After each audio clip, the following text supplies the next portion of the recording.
Stop procrastinating, and in the words of Nike, just do it. Hi guys, welcome back to my channel. My name is Dina Danielle, and today I'm going to talk to you about procrastination and how it is affecting your productivity. I'm also going to tell you some tips and tools to stop procrastinating and get shit done. So firstly, let's talk about procrastination, what it is and why you are procrastinating. Procrastination is delaying or postponing something. We're usually doing this when things are important, they're a large task, or sometimes even they're a small task and it just feels heavy on your mind. And for some reason, you just cannot get yourself to do it.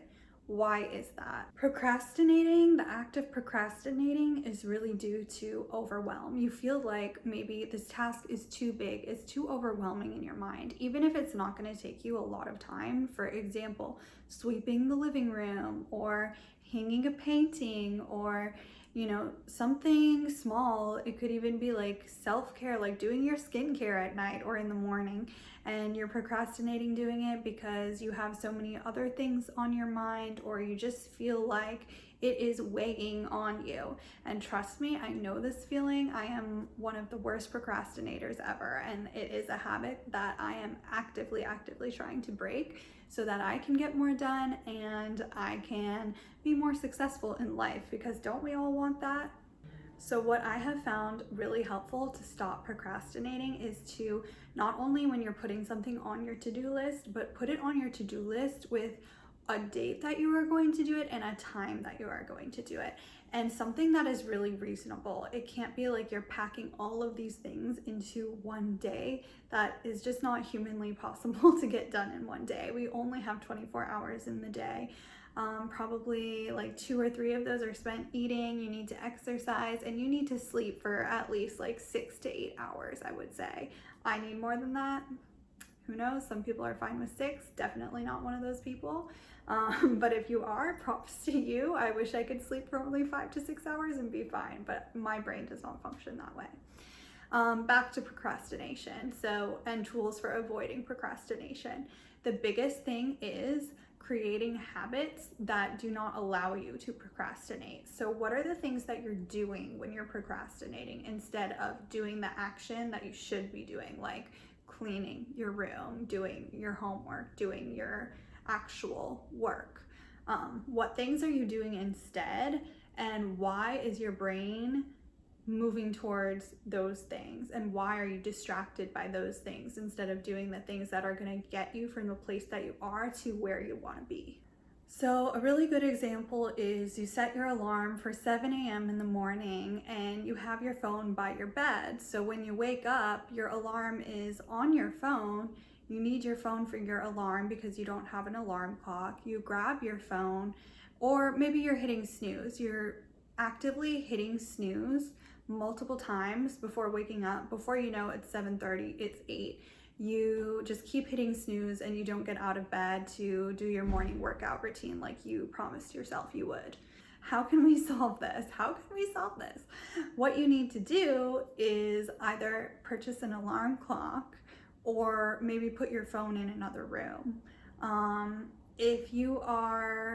If your phone is in another room, then you're gonna have to get up out of bed to go turn the alarm off. And then once you're up out of bed, it's less likely that you're going to go back into your room and get back into your bed and fall back asleep.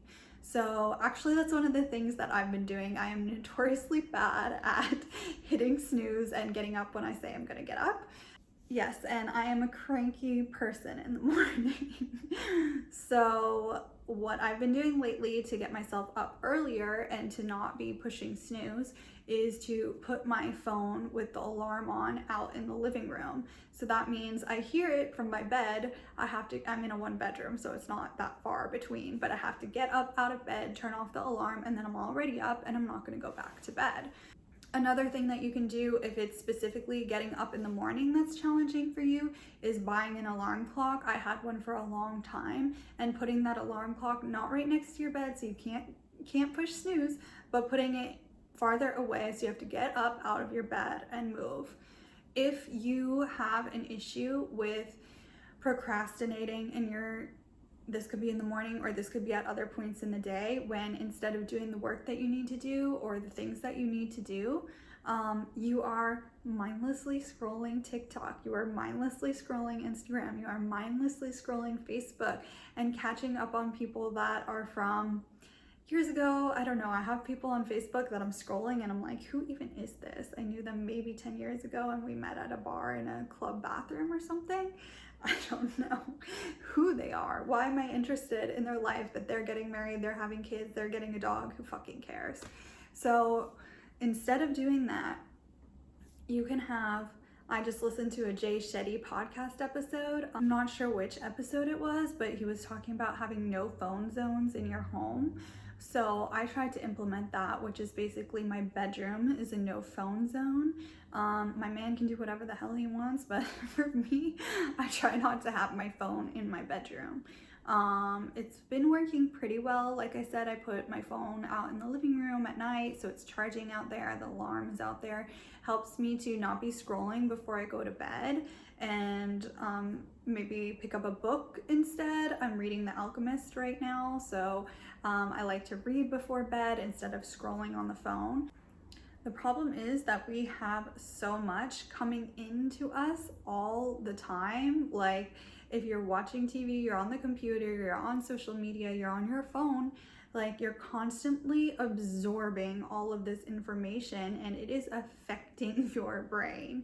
You know, a lot of people are addicted to social media and it is designed that way for you to get addicted to. So you need to break some of these habits to really be productive in your daily life and to do the things that you want to do and stop procrastinating. Another thing, other than leaving your phone outside of, say, your bedroom or your living room, wherever you want your no phone zone to be, you can put on app blockers for your cell phone and for certain apps. You can do this within settings on your iPhone. If you have an iPhone, they have a setting where you can block a certain amount of time for the apps. And then you can also do that with each individual app, so you have to enter a password. Obviously, I'm using social media more for business, so I do need it sometimes. And not to say that social media is completely negative and all bad. I don't think it is. It helps you keep in touch with people, you know, loved ones that are maybe living in another country, and you can also use it for your business, and there are huge benefits to using social media for your business. So I wouldn't say that it's all bad, but I think you need to use it intentionally and really be aware of the ways in which that you're using it, because otherwise it can be just a total time suck and you're sitting there, guilty, you're sitting there and you're like, oh, let me just watch this video, let me watch another one. You're scrolling, and after you know it, a whole like half an hour goes by, and that is time that you could have used. Time is our most precious resource. You don't get time back. You can get money back, you can get other things in life back material wise, but time, limited resource. So you really want to be aware of how you are spending your time on social media. So some of those apps for blocking other social media apps are App Block, Flipped, Freedom, Self-Control, Cold Turkey, Focus Me, Right Room, Focus. There's a lot of them. A lot of them you do have to pay for, but if you can also develop better habits for how you're using social media, then you wouldn't even need to pay for them. Instead of picking up your phone, pick up a book. You know, it's actively replacing the procrastination behaviors with something that is productive, or something where you're learning, or, you know, you're getting the things done that you need to do. And I don't think that you necessarily need to pay for an app to be able to do this. It's just a more conscious matter, training yourself, training your brain more consciously to do things that are productive, that are making you a better person, rather than stealing all your time away from you. Another way in which people procrastinate is bedtime procrastination. I heard this recently, bedtime, well, somewhat recently, maybe a few years ago, and I was like, oh my God, I totally do that. Especially when you have something going on the next day and you are not looking forward to that thing at all. I feel like this is something that happens most frequently on Sunday when you're working a job throughout the week that you don't really want to be at. You'll stay up later Sunday watching TV, even, reading or doing whatever, when you really should be going to bed and going to sleep so that you're prepared for the next day. I think when it comes to bedtime procrastination, you've got to really do a self-analysis and look at your life.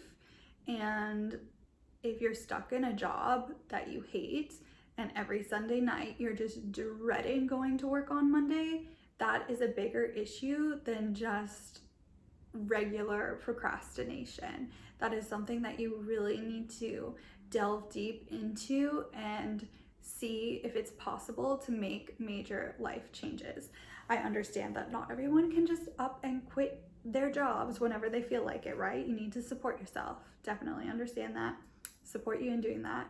Please support yourself. This in no way is promoting quitting your job off of, on a whim.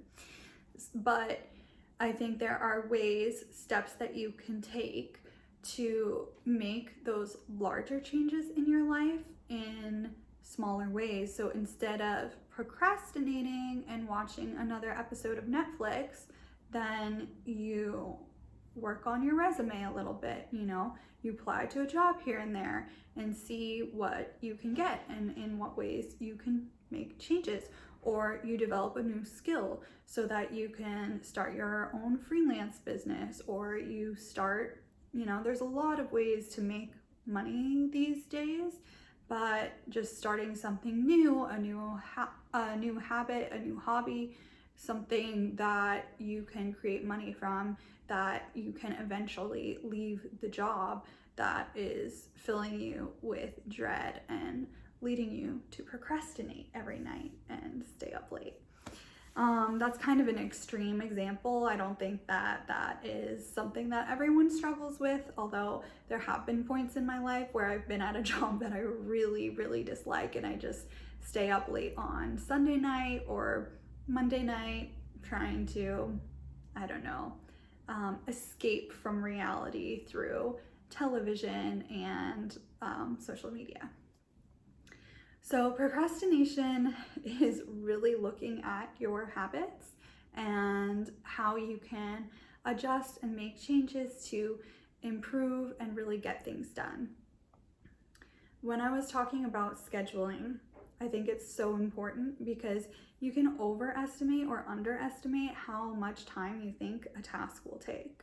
And time blocking can really help in time management and when it comes to procrastination. So there's the Pomodoro method. The Pomodoro method is 25 minutes of focused work and 5-minute break. And then you do another 25 minutes of focused work and a 5-minute break. I think this helps when it's a task that you're really dreading. You're like, let me just start. I'll do it for a little bit and then I'll take a break. And I find that starting is really the hardest part. So if you tell yourself, for whatever task it is, I'm just going to start. Usually once you start and you're 5 minutes into it, you're already in the task and you can complete it in one go, depending on what it is and how long it takes. But tricking yourself into starting things is really helpful. I usually take a little bit of time on Sundays to schedule out my next week. Say I want to go to the gym 4 times a week. I'm going to do that Monday, Tuesday, Thursday, Friday, and it's going to be around 7:30 a.m. before work until 8:30 a.m. So I still have time to come back, to shower, and start work, right? So really schedule things out. When are you going to do them, the times that you're going to do them, the days that you're going to do them, how long you're going to spend doing them, and that helps humongously, significantly. Also, when you have a lot of tasks on your plate and you're feeling overwhelmed, do them in order of prioritization. So, say your house is a mess. That's probably the first thing.